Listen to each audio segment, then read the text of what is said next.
Monsieur Ewanga, vous faites partie de la dynamique de l'opposition, vous faites partie aussi de l'UNC.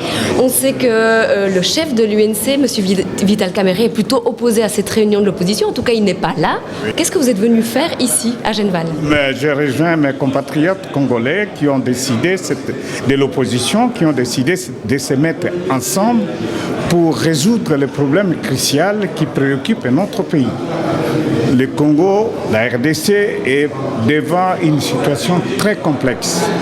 Un président se trouve à la fin de son mandat, mais les artifices sont montés pour qu'il glisse.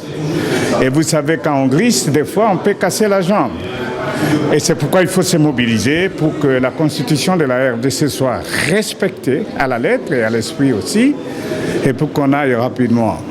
Bon, mon chef n'est pas venu, c'est un avis personnel, il n'a pas voulu venir, mais la direction politique n'a pas interdit au cadre du parti de faire le déplacement de Bruxelles. Et nous avons trouvé que là où les Congolais se retrouvent, et surtout qu'Étienne Tshisekedi, il est la figure emblématique de la lutte du changement, de l'opposition dans ce pays, et il se trouve être l'unique personne, du moins aujourd'hui, qui peut rassembler tout le monde. Et parce qu'il y a de sons discordants entre nous dans l'opposition, si on peut unir les énergies pour qu'on aille vite, aller vite, c'est-à-dire dans l'alternance, c'est une très bonne chose. C'est ce qui justifie ma présence ici. Est-ce que vous êtes confiant par rapport à l'issue de cette rencontre, de ce conclave? Bon, confiance, c'est peut-être trop dire, mais si c'est un début pour déclencher des actions. Parce que vous vous souvenez qu'à Kinshasa, quand la dynamique organise des actions, l'UDPS n'est pas là. Et quand nos amis du G7 prennent des initiatives, des fois nous ne sommes pas là. Mais si cette fois-ci, nous pouvons nous prendre en charge, avoir une coordination commune des actions pacifiques, parce que nous sommes dans l'optique pacifique. Dans l'optique pacifique, dans cette lutte démocratique, et je crois que c'est un plus pour que la Constitution soit respectée et que les institutions, je vais parler des élections, s'organisent dans le délai. Mais on nous dira, mais le fichier électoral pose problème, mais la Constitution prévoit qu'il y a 120 jours fois 2, ça fait 6 mois, et si on s'exerce bien, l'alternance peut être vécue dans les 6 mois qui arrivent. Malheureusement, on va dépasser le délai constitutionnel, mais le problème va se poser parce que le 19 décembre, M. Kabila doit plier bagage. Même si sa cour constitutionnelle, je le dis bien, sa cour constitutionnelle lui dit qu'il reste au pouvoir parce qu'il n'y a pas élection, que lui-même n'a pas voulu organiser. Ça, c'est considéré comme un crime.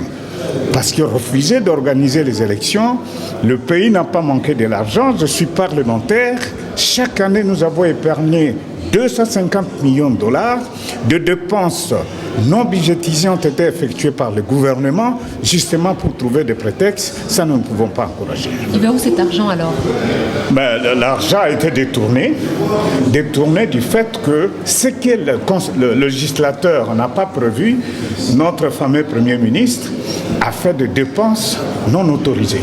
Plus d'1 milliard et quelques millions de dollars qui ont été dépensés pour construction des stades dans des villes, dans de différentes communes. Beaucoup d'histoires de prestige, inutilement, de vieux avions.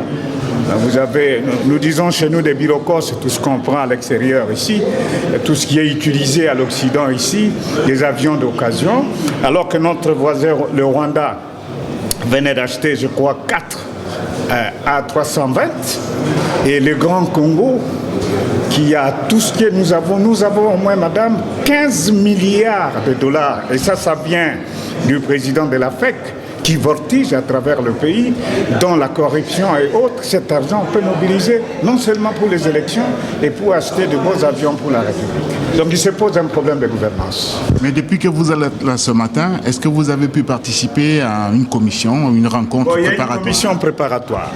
Est-ce que vous avez participé? Non, on ne pouvait pas participer parce que, comme nous sommes venus, nous avons été invités par le président Tshisekedi, nous n'avons pas fait partie de la délégation de la dynamique, même si je porte l'étiquette dynamique ici, on n'a pas voulu provoquer notre chef, parce qu'il est toujours le chef, pour éviter des problèmes. Nous avons voulu nous soustraire, mais nous allons participer dans les travaux. Combien êtes-vous de votre parti ici à Genval? Bon, il faut dire que la dynamique a envoyé une délégation de 7 représentants des partis et plateformes. Le G7, ils sont 7. Il y a les AR, il y a à peu près 6 partis, mais on peut parler d'une trentaine de partis politiques. Vous êtes venu parler de quoi exactement? Vous êtes venu parler du dialogue, de la transition, de la présidence, d'une candidature unique. Vous êtes venu parler de quoi? C'est quoi la priorité selon vous? La priorité pour nous, c'est le respect strict de la Constitution et l'alternance qui doit s'opérer automatiquement. Et les forces de l'opposition doivent s'unir. La possibilité d'un candidat commun ou d'un candidat de l'opposition, ces aspects pourront être examinés après. Mais il faut unir les énergies ici pour qu'on se prenne en charge. L'objectif, c'est ça, et voir des actions à mener, parce que nous saluons les efforts de la communauté internationale, déjà qui fait pression sur le régime de Kinshasa, et nous apprenons que même le Sénat américain pourra se prononcer dans quelques heures, et tout ceci travaille pour qu'il y ait changement. Nous disons que M. Kabila a fait son mandat, il n'a pas fait que de mauvaises choses. Il a aussi travaillé pour l'unification de notre pays, mais on doit respecter le mandat. C'est pourquoi nous voulons dénoncer ici les propos du secrétaire général du PPRD, l'ambassadeur Mouva Sakan, qui dit qu'on ne doit pas le retraiter à 45 ans. Non, ici, il est question de respecter le mandat et que l'alternance doit être vécue. Parce que n'oubliez pas que le Congo expose beaucoup de risques, non seulement pour l'Afrique centrale, mais même pour l'humanité tout entière. Vous savez que Boko Haram est déjà au Cameroun. Il est déjà au Tchad. Ça, c'est l'Afrique centrale. Vous savez que la Somalie, il y a la menace de Sebab. Et ce qui se passe à Beni, déjà, c'est quelque chose. Avec nos richesses qui sont aujourd'hui devenues une malédiction pour nous, où on éventre les femmes, on égorge des enfants. Et si ces criminels se retrouvent dans nos forêts, où il y a toutes ces richesses-là, ils vont exploiter, excusez-moi, l'uranium et autres, et ça va entamer toute l'humanité, ça ne sera pas seulement le Congo. Comment réagissez-vous à la libération de Lewis aujourd'hui? Bon, comment l'interprétez-vous? Non, là nous ne sommes pas d'accord. On a dit que M. Katumbi devait être arrêté parce qu'il y avait des mercenaires américains. Moi-même, j'ai fait 12 mois de prison.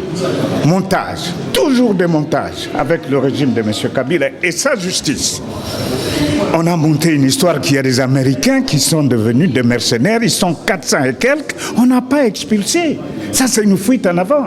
Et nous prenons la communauté internationale à témoin. Et il n'y a pas que Muyambo est en prison, montage, Diomin Dongala, montage, et beaucoup d'autres amis qui crèvent en prison aujourd'hui par des montages. Nous dénonçons cela et je crois que le gouvernement américain doit poursuivre le gouvernement congolais jusqu'au moment où on va établir la vérité sur la présence de plus de 600 mercenaires américains.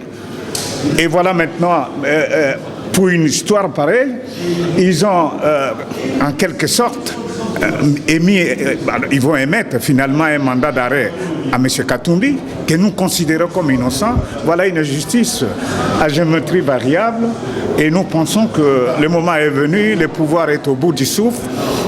Il doit partir parce qu'il va provoquer et déranger inutilement des citoyens qui sont disposés par ailleurs à travailler pour le développement de notre pays.